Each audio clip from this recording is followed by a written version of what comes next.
Well, first of all, I'd like to thank you for the invitation and for the opportunity to once again participate in the Climate in Carbon conference. It's always a great pleasure to share the stage with experts and also to be able to learn in the process. The idea of today's panel is to discuss a little more about how we can actually achieve our NDC. So we already heard a lot about the challenges in the first plenary session. What we'd like to do here is explore a little with each sector how each sector can contribute to actually implementing our NDC. So that's why today we are joined by Marco, Renan, and Amanda, who will share some of their experience and expertise.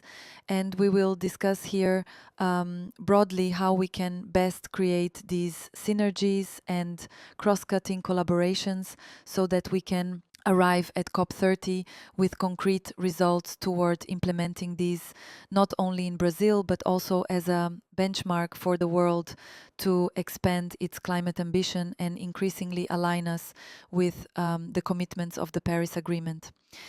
As you know, Brazil revised its NDC last year, setting a target of a 59% to 67% reduction compared to 2005 emissions levels. It's a very ambitious goal. It also reinforces the aspect of climate neutrality by 2050. To this end, a series of domestic developments are being implemented. We've seen policies like the Ecological Transition Plan and the SPCE being approved, among others. And we are also seeing the climate plan with the implementation plans, and how can we develop transversal policies for all these activities. It's important to mention as well that Brazil is the president of COP, the COP, and it is in a very challenging situation, not only because of the responsibility for this climate ambition, but also for the global context, because it's very challenging in economical and political aspects. And it's very, very important that we can more and more designate strategies nationally, internationally. Nationally, we can have different sectors involved and have more efforts. Well, this is the debate that I'm proposing here. I'm going to introduce to you our panelists in a way that we can show how they work, the work they do, and how they see actually this collaboration of their respective sectors trying to achieve the target. And also, what are the challenges and opportunities during this process, and how you are identifying that. So Marco, I would like to start with you, and then we can move to Renan and Amanda. Thank you, Marco.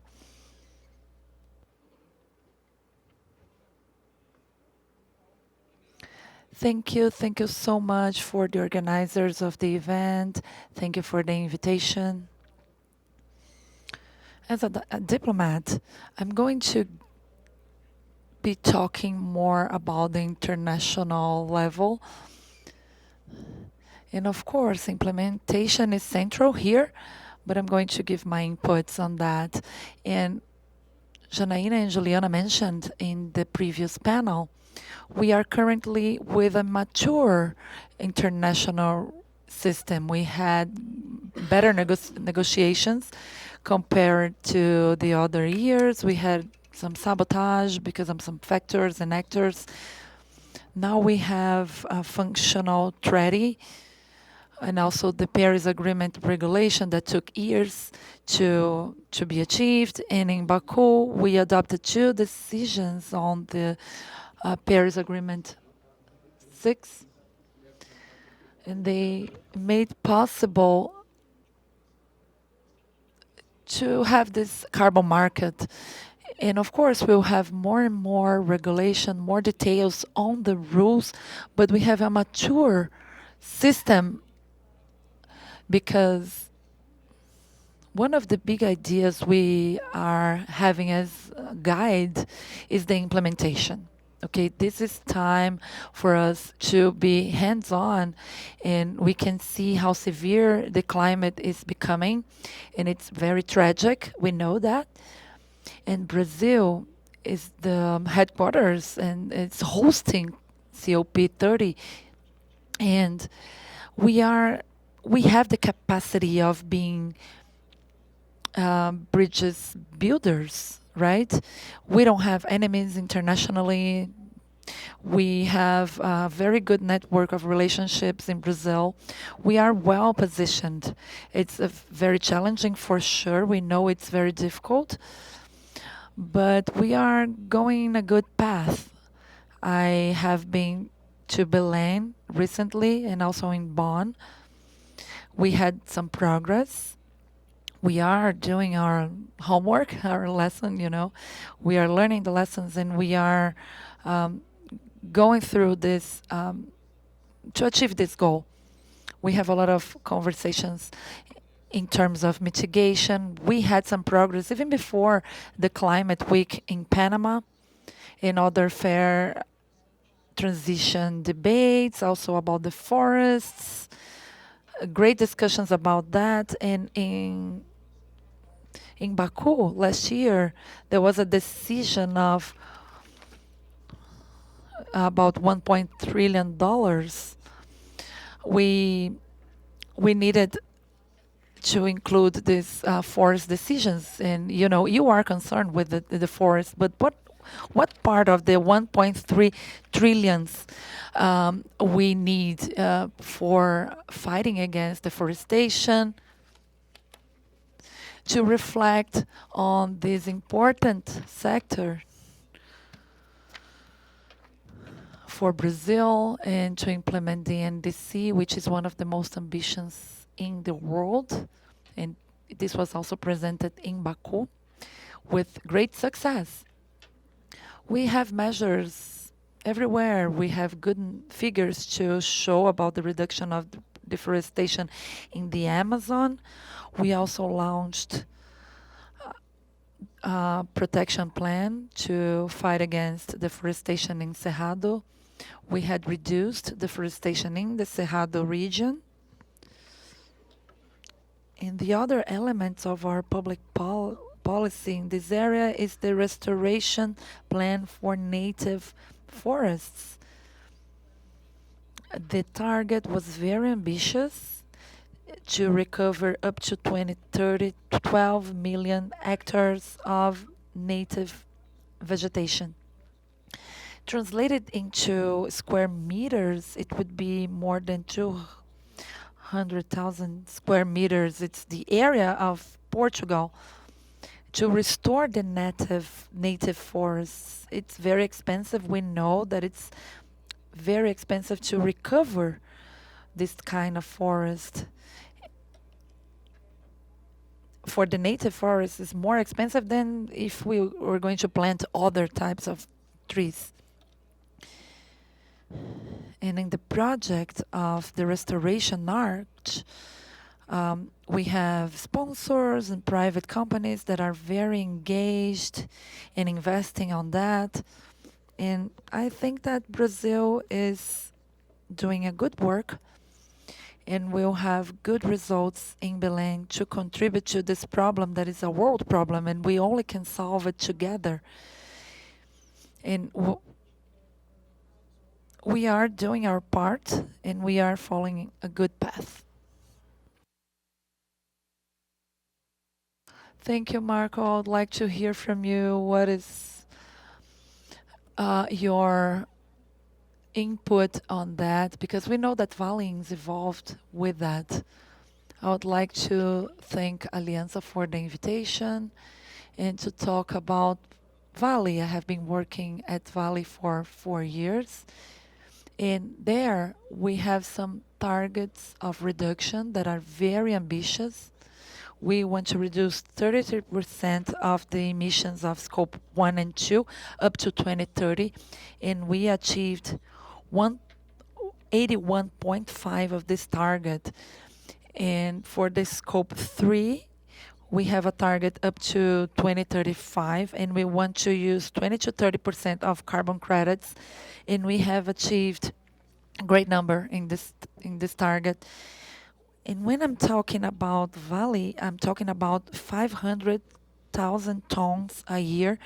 We know that they are mostly included in the scope 3, which is in the metal industry and in new technologies. So we have been having a lot of producers for Vale, the metal producers, they are already reducing, and the mega hubs, they are world complexes in the dissemination of these new projects. We believe a lot in the potential of the NBS for our operations. We have a forest target that is totally offsetting. You know, it's offsetting for Vale. Vale has been using since 2020. We are recovering a large number of hectares in the forests. Since 2020, we have been protecting a large area, 35 hectares protected through hedge, and more than 100,000 hectares recovered to their original biome. We have been investing in solutions. We have been understanding the market, and we want to understand how the market will respond to that. Of course, the SBCE doesn't have clear distinction, but we believe that the carbon credit and RED, they have a big potential for Brazil and for the international markets. Vale has been endorsing with other companies, and we have signed with other companies that the government has a more ambitious NDC, and we believe that NDS has a potential to Brazil. We bought carbon credits from Pará, and the forest target is an understanding, you know, it's maturing now for us to use it in this regulated market that we know that soon will be in operation in Brazil. Thank you, Renan. Amanda, I would like to hear from you about your experience and your work at the Institute Amazônia Plus 21. Thank you for inviting me, and I'm representing here the Institute Amazônia Mais 21. I'm a researcher, and for those who don't know the Institute, we are an initiative of the civil society organization, but in the private sector. We have created that institute because of an initiative of the Industries Confederation in Brazil. And my perspective here is on the industry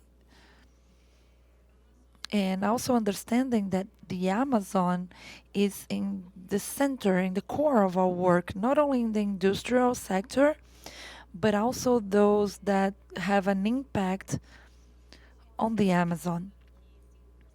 Thinking that 5% of national emissions are from the industry and 75% is for the use of land and agriculture. So we are working with both sectors, and we need to consider how can we achieve the NDC target. So as Marcos mentioned,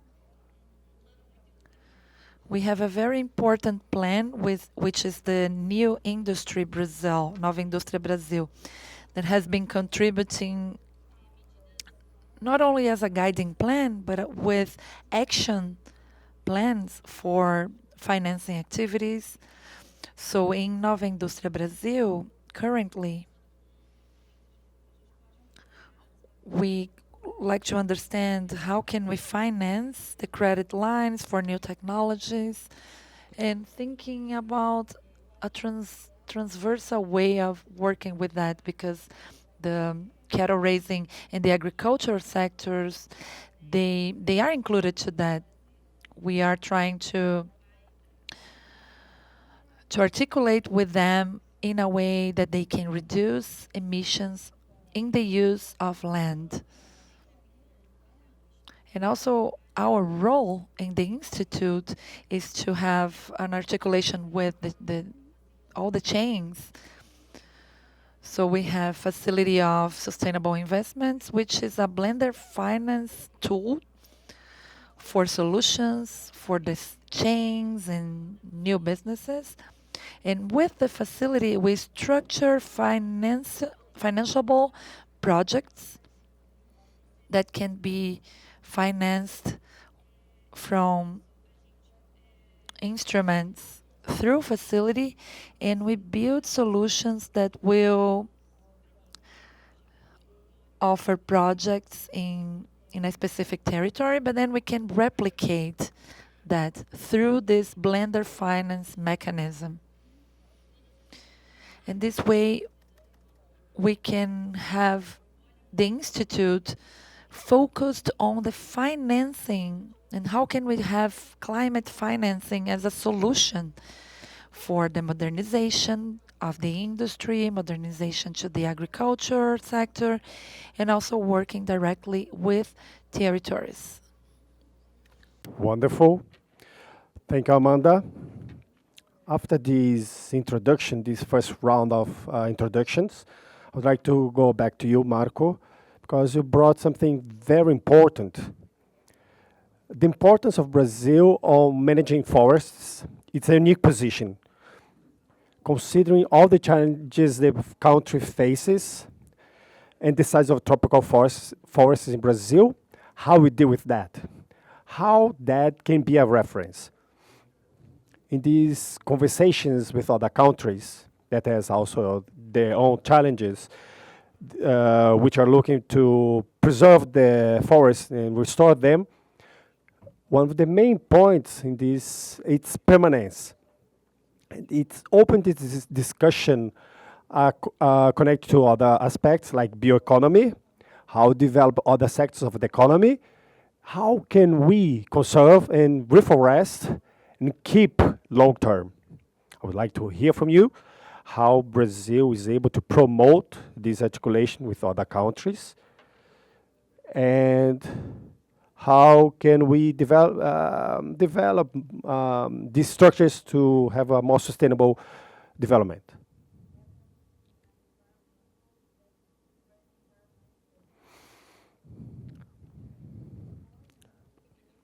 Thank you. That's a very important aspect. It was being said in the opening, 6% of the Brazilian territory is covered by native forests. The most of that humid forests, tropical forests. And we have this commitment. We assume this commitment unilateral, assumed by our president. And last year at the UN Forum for the Forest, we declared that the commitment to stop deforestation and reverse till 2030. This doesn't mean that no more tree are going to be cut. It means the surface of forest in each country should be stabilized. What you cut on one side, you have to replant on the other side. It's a big challenge. And Brazil is committed to keep intact a big part of its territory, and other countries have similar commitment. European countries assume like small percentages of the territory, 20%, for example. So we're talking about a third of the territory for other countries. We assumed a commitment to have a bigger engagement, but it's important to understand the size of the commitment Brazil took And it's important to see the group of solutions and policies we have to implement is not only about protection, it's about all federal reserves. A quarter of the Brazilian territory are indigenous territories and traditional populations and national parks. And the rest, we have non-designated areas, and we have legal reserves and other areas, forest areas, that we should find solutions, as you said, so the forest is profitable standing up. Our model of sustainable development for forests, we are facing some challenges in Acre. The Federal Reserve Chico Mendes is facing also challenges, but this is an important bet.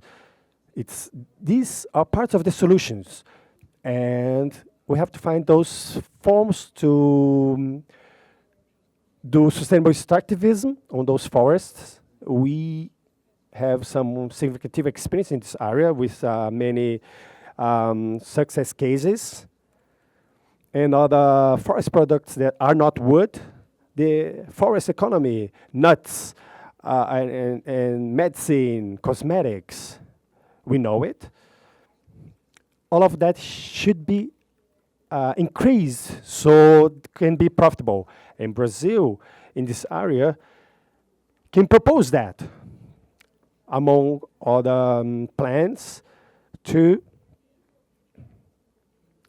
foster forestal bioeconomy with sustainable use of wood for construction. This is an initiative that is already being studied at FAO with the support of some countries like Finland. We are going to be part of this initiative, and probably in Belém I'm going to launch a political manifesto, something similar. And this is very good looking at the substitution of concrete, which is not sustainable, and which answer for 6% of the emissions of world CO2 emissions. To produce cement, you need to process calc, and the carbon on the calc go to the atmosphere. Even using clean energy, you still would have, through the production of cement, lots of emission. It's a very hard sector to substitute and to find solutions for it. A big solution for that, you will be constructing with wood. And we have a lot of innovation happening in this area now.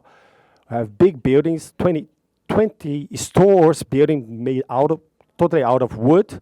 We have many interesting developments in this area. Dislocating the production of cement here, you can also retain carbon on those buildings built through wood. And after that, this material is not going to become carbon. Managing the rest of those constructions, the carbon stored there can stay there. It's a very promising sector. And the permanent area, one of the key aspects is the management of forest fires. This is a serious problem. Regions that were not vulnerable to fires before, like north of Europe and Canada, they're suffering with big fires. And wet forests in Amazonia would not be burned,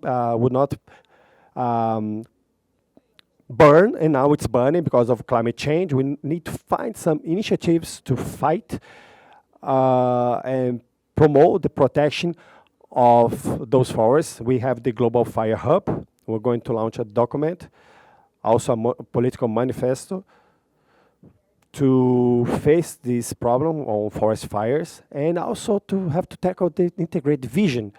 Last year, we launched a bill for fire management on forests, not only fighting fire, but also the management and the use of fire.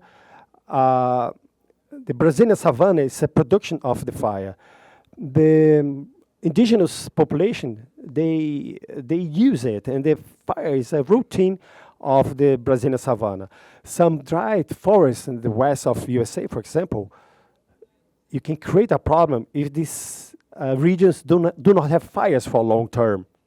You have the accumulation of biomass, and then have catastrophe fires. And plants in the Brazilian savanna, they adapted to fire. You accumulate too much biomass, then you have catastrophe fire. This is happening. Have some case on the west of USA. And that's a learned lesson on the use of fire where it is appropriated. This view of fire management is also something we want to launch in Belém on the agenda of actions or policies.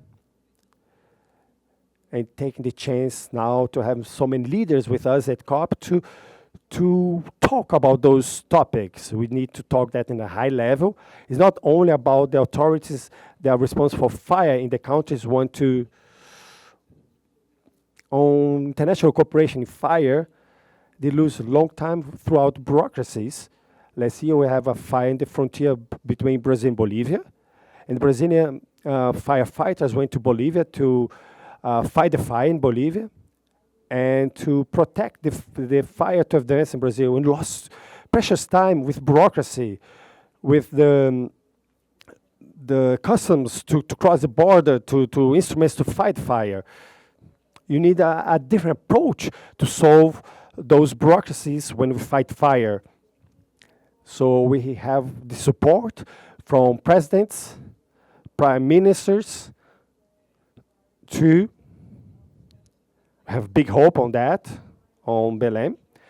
And possibly we're going to have an initiative at Amazonic level based on the Amazonic network to fire management, on the treat for inter-Amazonic cooperation.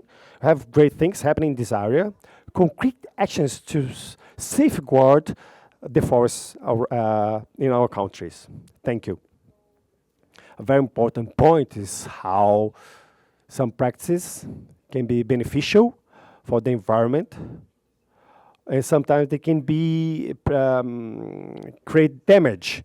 And fire is one of those. How can we manage those instruments so we can create virtuous cycles? And the analogy here is how can governments create structures and facilitating that we can move towards sustainable development. Renan, you mentioned how important that Vale gives to nature-based solutions. Yesterday, we were in a meeting talking about offsets inside SBCE. I would like to hear from you a little bit more on how do you think could be development still COP30 so we can unblock those financial instruments, facilitating that Vale and other companies can expand its actions on nature-based solutions, how those instruments could help that. Well, Pedro, first of all, previsibility of SBC is the way. We, as a company, we see that as a solution. In a general way, on decarbonization, we spent it since 2020, $1.4 billion on technology and solutions for decarbonization. These would be as well on nature-based solutions will be in these funds. We're planning till 2055 to invest $3 billion in technologies for decarbonization. We're talking only about Vale and have big challenges in the whole production chain, as we said before. Nature-based solutions is our ally. Compared to our competitors, there is a great potential for Brazil in this front. But for that, we need to have some previsibility on how can we use those financial instruments on voluntary market. This facilitates investments, this facilitates investment rounds, and defend those investments. When I talk about credits, we need to invest today.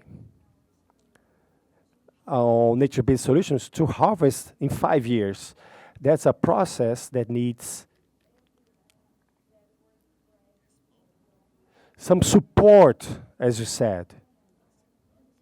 We need to safeguard those carbon credits to guarantee the less risk for this capital. I see now traceability as the main foster. Having a clear market with clear rules, governance, methodologies that are going to be approved soon. The support from the government for carbon credits that's going to be part of SBCE. It facilitates the investment for the market and the appetite for carbon credit for the market. When we talk about nature-based solutions, these would be the main drivers for the market. Government is also changing.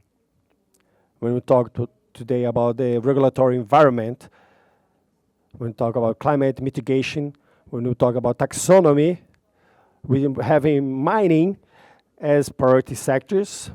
Mining, talking about iron mining, that's going to attract external investment, internal investments, fostering solutions and more virtuous production chains, cycles. But taxonomy is the main point, to know how the market is going to work and understand which should be the investments we should do now. Wonderful. Thank you, Renan. Amanda, you mentioned the role of facility,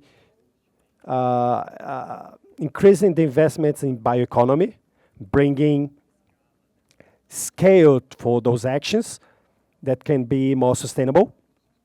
I'd like to hear from you, understanding that Amazonia Plus 21 has other works, other articulations, as agribusiness. How are we exploring agribusiness, recognizing that Brazil has a different dynamic from other countries with such a big forest reserve?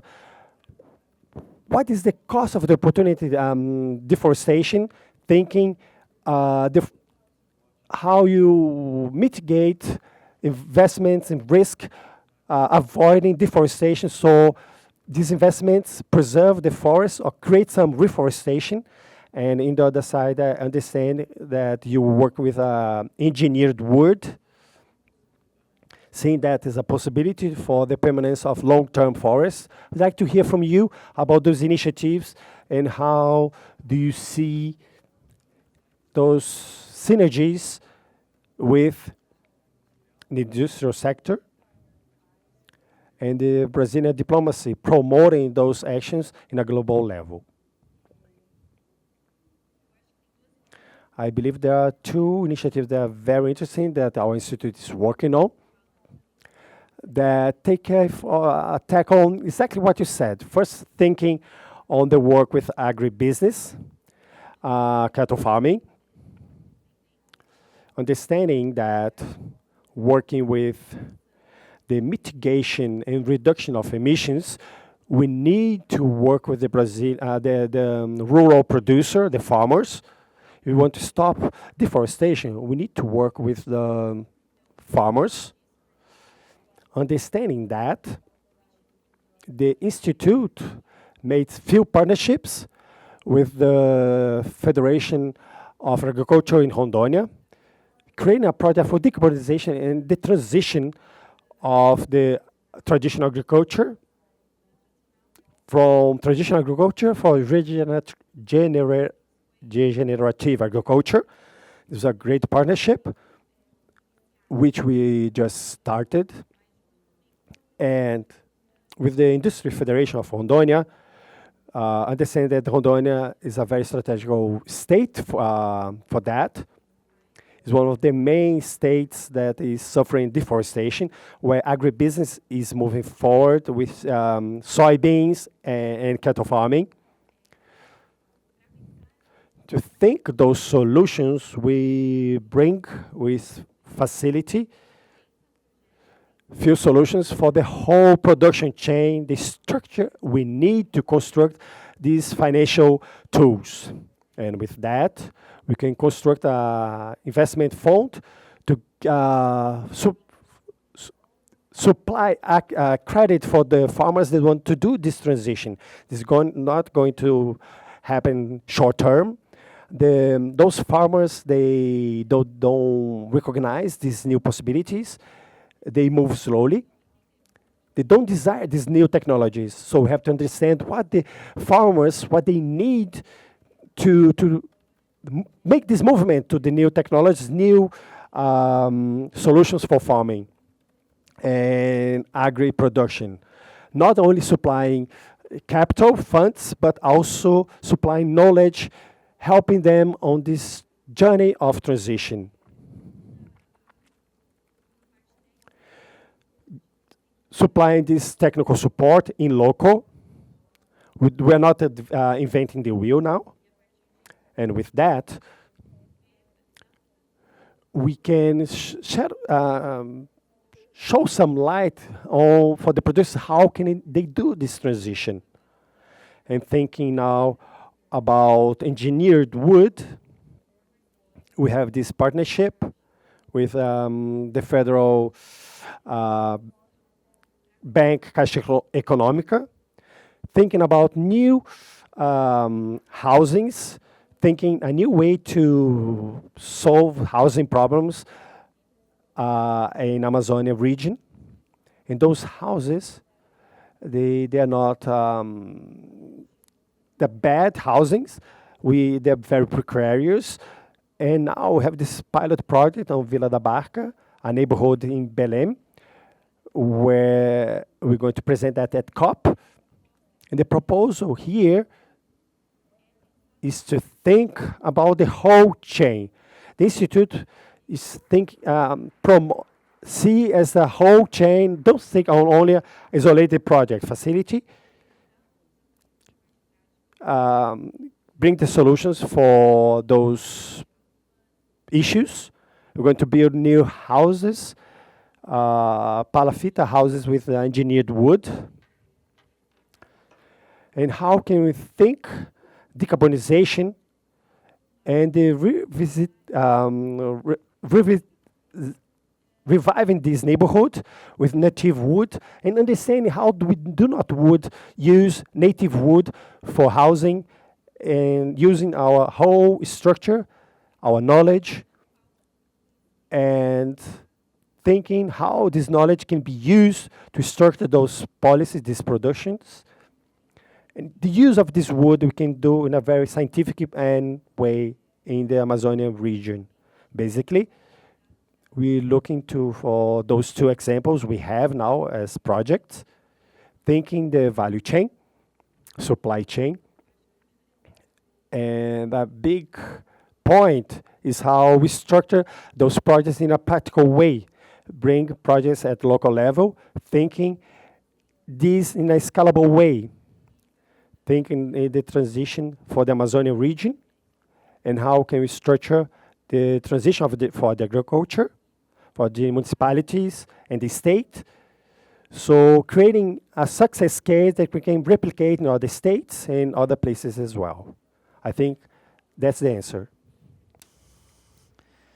Thank you, Amanda. It's very interesting to think about the different scales. And you also mentioned a very important point, which is qualification, because sometimes the practices are more productive, more efficient, but because of lack of knowledge, they are not widely implemented.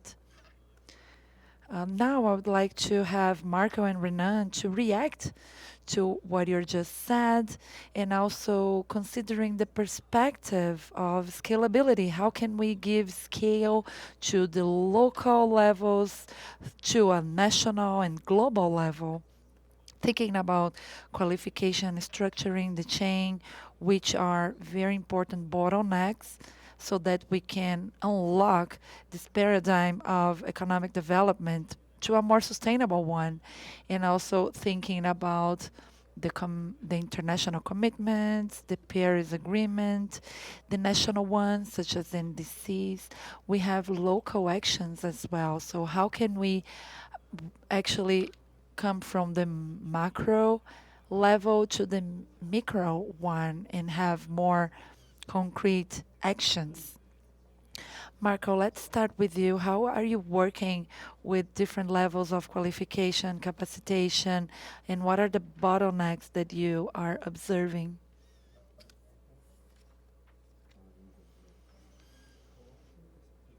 Thank you. Well, in fact, this is the big challenge. One of the central activities of COP in Belém will be implementation, which is the negotiation process, and also from the action agenda, which covers the commitments from different states, regardless of the negotiation. And also we have fire and wood negotiations ongoing. Let's talk here about another important aspect which is included in the action agenda, which is the constitution of the Tropical Forest Forever Facility. This is very innovative, and of course, it's not easy. We need to raise significant capital. We need $25 billion of sovereign capital. This is not a donation, this is an investment, and it will be compensated in a realistic interest rate. But the first 25 billion would have to accept some kind of risk to attract 100 billion from the private capital and pension plans to have a low risk investment with a good compensation. And they would be directed to pay per hectare of conserved forest. This is one of the big topics of COP, and this can be translated in a payment form for environmental services. The TFFF will be a great resource for that in the state level. But of course, what about the people living in the forest areas? In the structuring process of the governance structuring of TFFF is that 30% of the funds has to be they have to be directed to the communities living in the forests, indigenous peoples as well. And it's about $4 per hectare of a forest. It's about that, $4 per hectare in the north of the Amazon region bordering the Venezuela, but also $4 for the border in the south of Pará, in Mato Grosso, Rondônia. The government will manage these funds in a strategic way, and this can be translated into the payment of environmental services, specifically in the areas that are more deforested. For example, a farmer will will have more parts of the reserved areas, for example. So the effort we'll have of stopping deforestation is paying for environmental services. This is a way. In Cerrado, a big area could be legally deforested.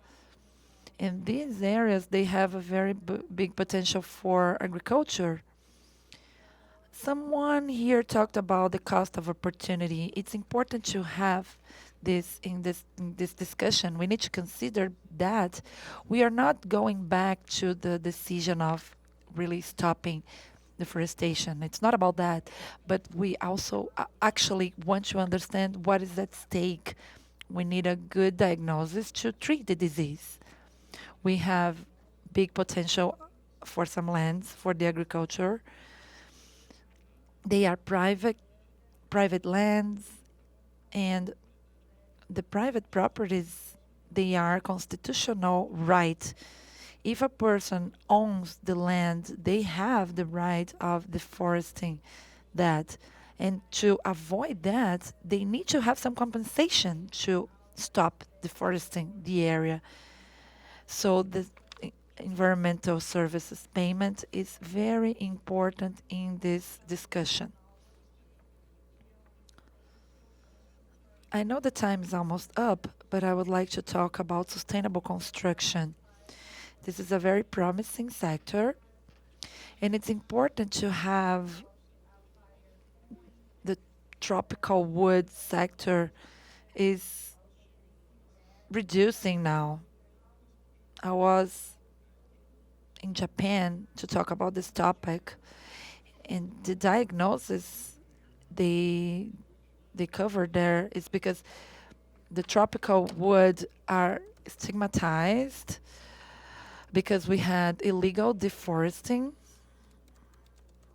We had like previously um, very good furniture made of wood, stuff like that. This was valuable, but now it's not anymore. It's like wearing a fur coat. You have to explain why you are using that now.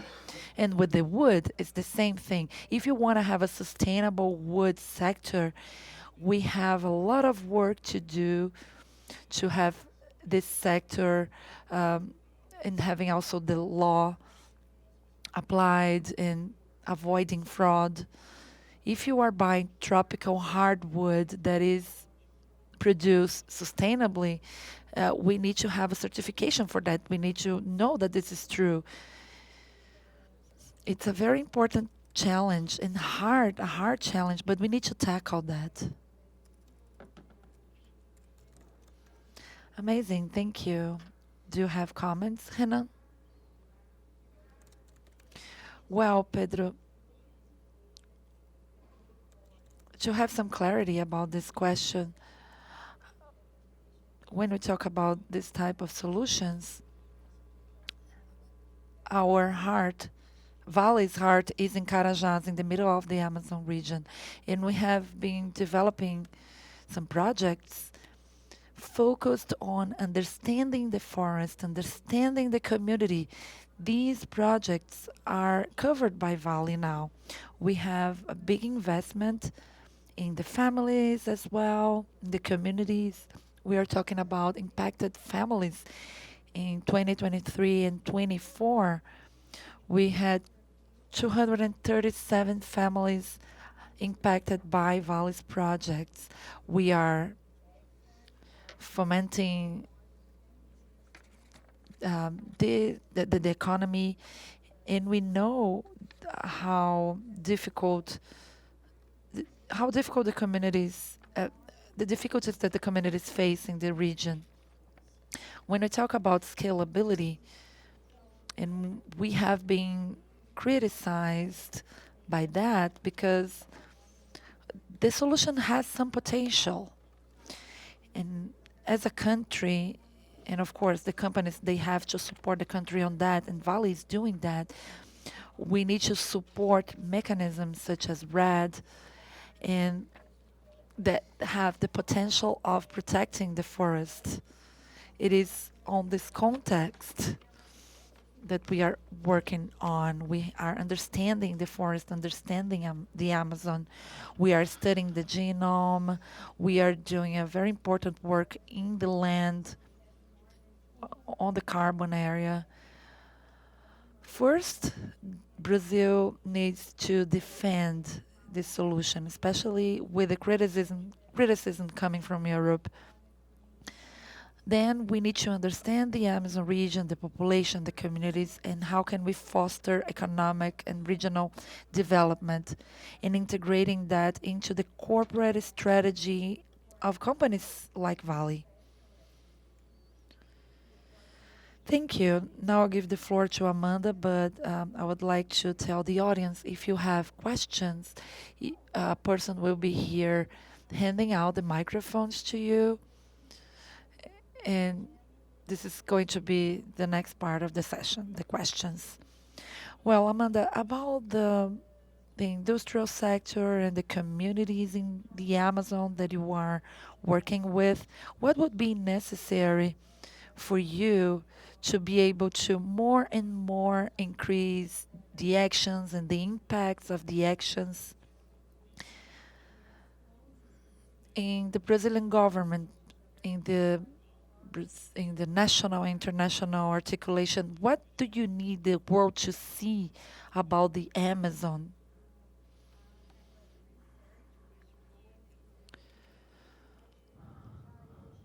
Well, about the municipalities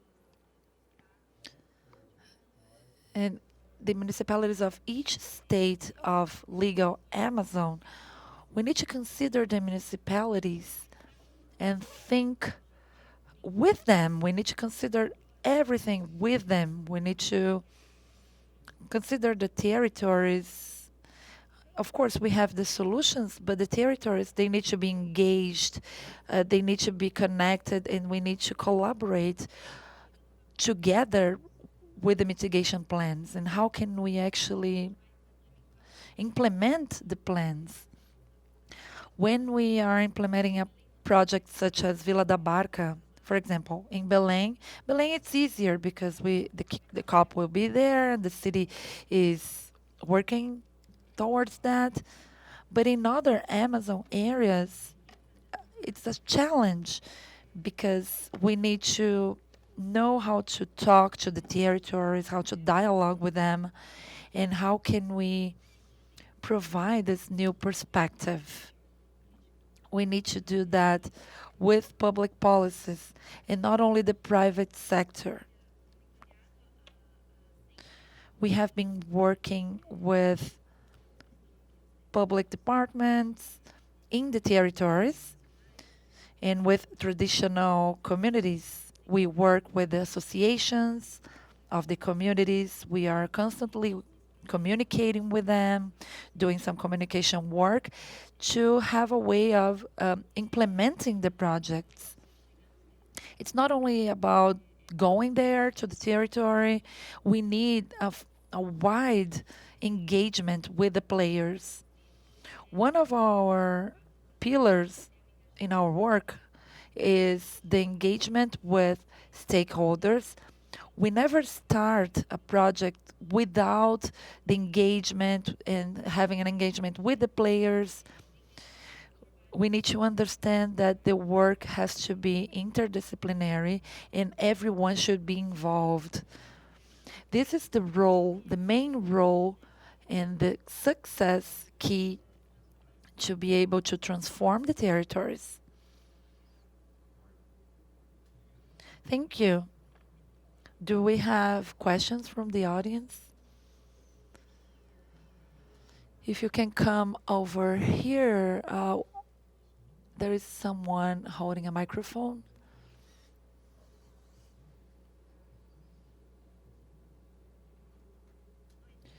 Hi, my name is Ana Luisa. I'm a coordinator of projects in Climate Ventures, and I'm leading the Nature Investment Lab. I guess Amanda has interacted with us in the past. We are a lab that is trying to unlock investments for nature-based solutions. I would like to hear from Amanda. What were the biggest challenge you faced to raise funds to facility? This has been one of the pain points we are having. We know that the resources are available, but we are not able to access that. How do you see that? How are you tackling that? And also, I would like to know from Renan how Vale is actually considering the risk of these businesses, the NBS investment, for example, and how can we achieve the middle ground? I'll start answering to your question. We had some conversations with New and raising the funds to the Institute. It's about, we have a basis from we have worked with industries before, so the institute gains solidity with that. And facility started with the creation of a catalytic fund, and this fund received funds from the associates, and we were very successful in the beginning of this fundraising, but we know that it's very challenging. We know that. And normally they are seeking for projects in an advanced um, point. And those raising funds, they normally need the funds to start the projects, to structure the business. So the Institute specifically created the catalytic fund in a way that we could have starting funding to structure the projects, and then when we released to the market, we were already solid. And also our blended finance project, when we started that, we already had worked with some capital for the project previously, okay? And the second question, I don't recall it. Well, about the risk you asked.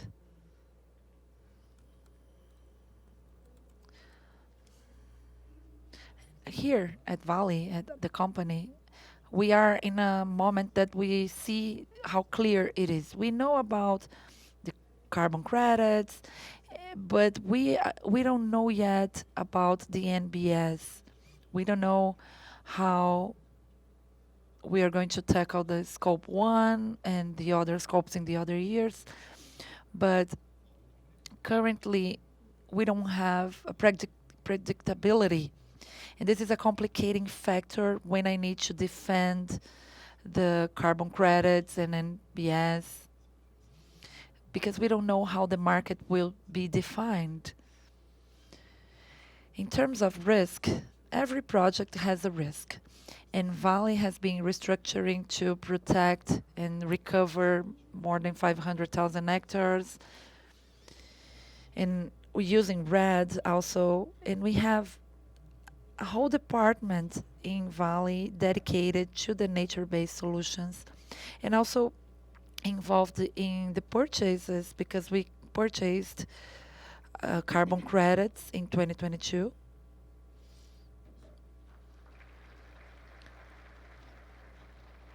We know that we had many mistakes, and we don't want to have any more mistakes, because the reputational risk for Vale when we buy carbon credits or technology or NBS, our risk should be zero.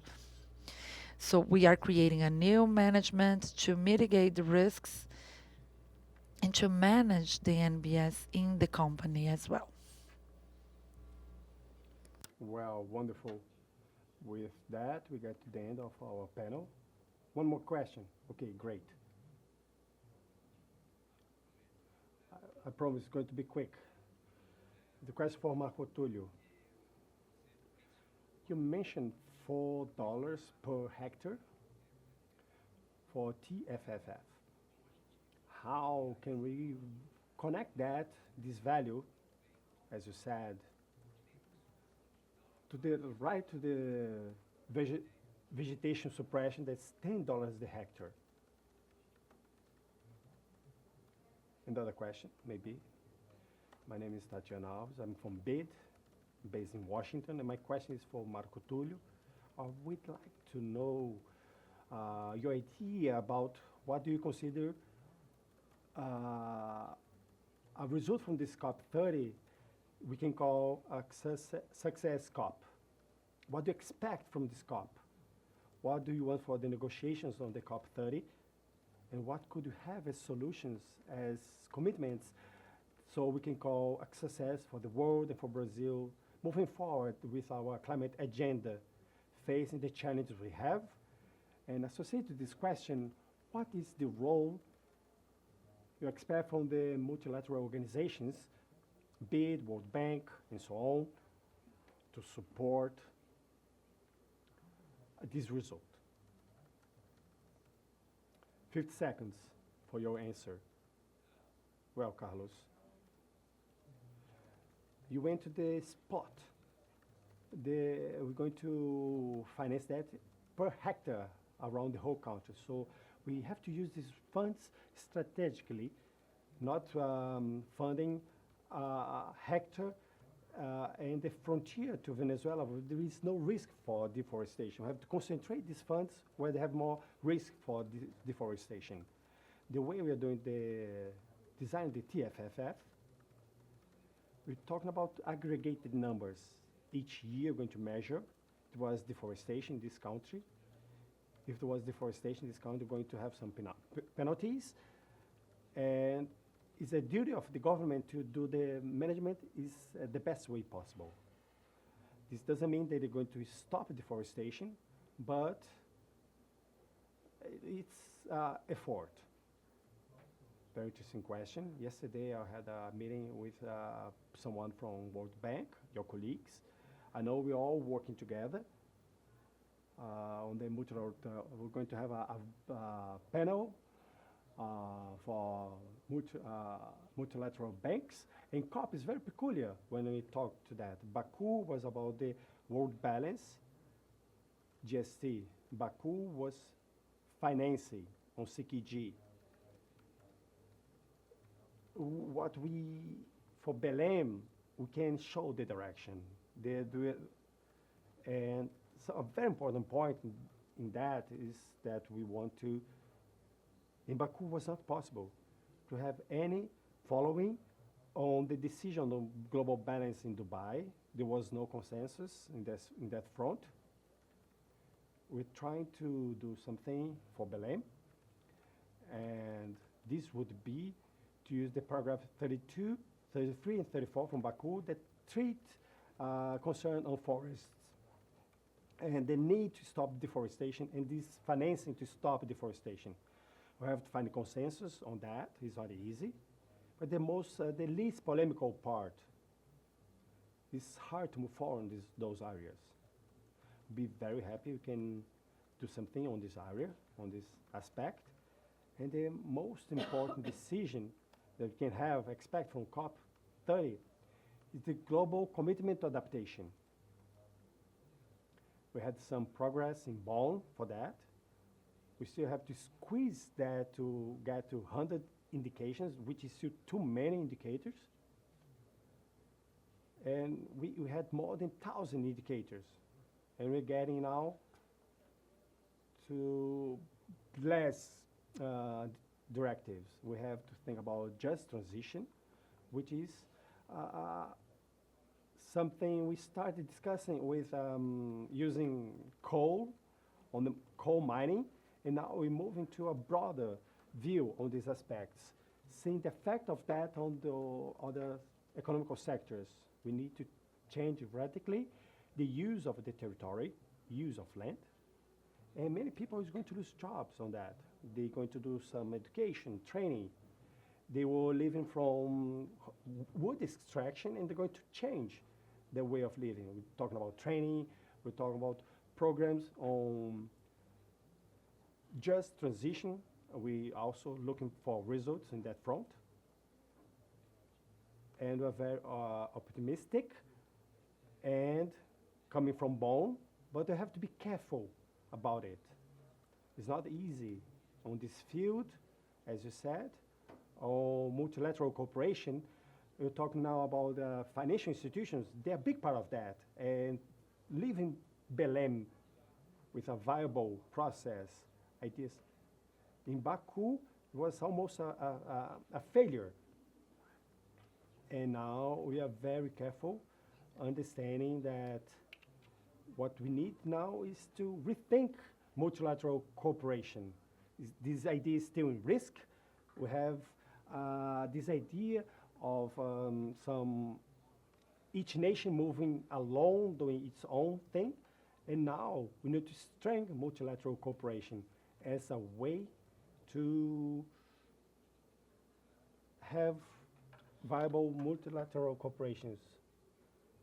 You cannot solve this problem with only 2 or 3 countries. Everybody has to be on the boat. Have to strengthen multilateral cooperation, and this is part of our goals. I hope that we can end COP30 without scares, and this would be great. This is a different COP. It's not the big decision we expect from Belém. We're talking about multi-decisions. We're going to bring new topics to the table. Some things we cannot talk about now because they're very strategical. We cannot talk about that now, but everything for the good of humanity and the environment. That's a very peculiar COP. There's not a single topic. If you can leave Belém with TFFF operational, this is going to be a big win. So this is not the topic, single topic, but we see Belém as the main stage for that. Well, we are over the time. I'd like to thank everybody, Amanda, Renan, and Marco. I think Marco brought very wise words about multilateral cooperation. I would like to reinforce the importance of strengthening close work for multilateralism in between private sector and public sector on equities, local communities, and thinking only with that collaboration can reach goals that we need on these instruments for sustainable development and for us to have credibility, fostering and gathering funds and resources. Again, thank you for the panelists. Please, a round of applause.